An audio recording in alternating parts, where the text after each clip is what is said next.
ധനുമാസത്തിൽ തിരുവാതിര ഭഗവാൻ തൻ്റെ തിരുനാളാണ്.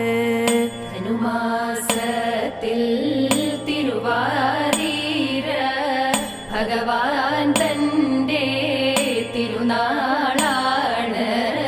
ഭഗവതിക്കു തിരുനോയമ്പ് ഉണ്ണരുത് ഉറങ്ങരുത്.